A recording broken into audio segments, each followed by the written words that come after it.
करपात्री जी ने कहा कोई मकान खोज लो, कोई बना बनाया घर खोज लो, उसको खरीद करके दे दिया जाएगा। तो गुरुजी घर खोजने चले।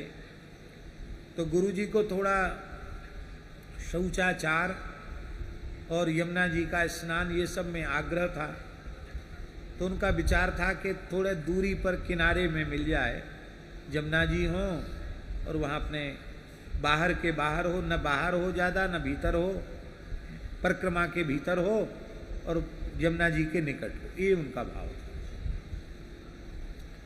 कई घर देखे, उनको कोई पसंद नहीं आया। एक बालक आया, उस बालक ने गुरुजी का थैला पकड़ लिया। तो गुरुजी पहले संकोच किए, थैला कौन छीन रहा है, देखा बालक था। बोला गुरुजी हमको दे दो। तो गुरुजी ने हंसकर कहा भाग तो नहीं जाओगे लेकर के। एक झोला रखते थे गुरुजी। बोले नहीं, भाग के कहीं नहीं जाएंगे, आपका थैला अपने हाथ में रखेंगे। तो तुम कहाँ रहते हो? तो उस बालक ने कहा सेवा कुंज में। तो क्या नाम है? तो बोले कुंज बिहारी। कहाँ पता बताया? सेवा कुंज में।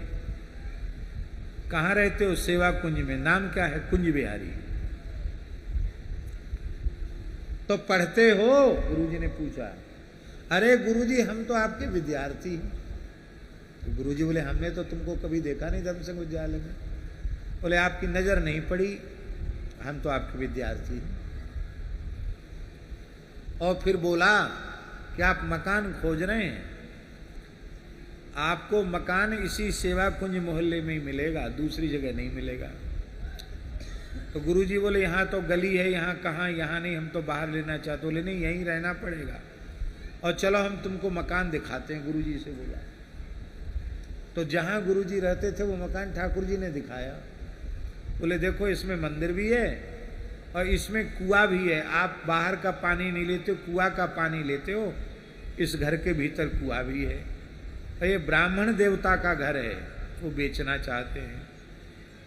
और गुरुजी बोले वो तो ठीक है लेकिन हमको ये पसंद नहीं है। बोले नहीं, यहीं रहना पड़ेगा।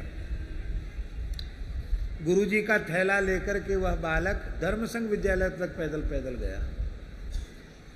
और जब वहां गुरुजी पहुंच गए धर्मसंघ विद्यालय में, तो गुरुजी का थैला गुरुजी के हाथ में देके प्रणाम किया।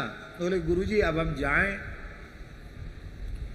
तो गुरुजी ने मन में सोचा कि कोई गुसाई का सुंदर बालक होगा, वो घुंघराले केस, इतना सुंदर बच्चा, अब इतनी रात में अंधेरा हो गया, शाम हो गई, अकेले कैसे जाएगा? तो किसी विद्यार्थी को इसके साथ भेज दें, थोड़ा कुछ प्रसाद दे दें, बस ये उसको बुलाएं। बच्चे को कहाँ गया? जैसे ही मुड़ के देखा तो वहाँ कोई बालक नहीं, बालक गायब। अंत में ठाकुर जी ने अनुभूति कराई कि मैं स्वयं ही तुमको लेकर आया था।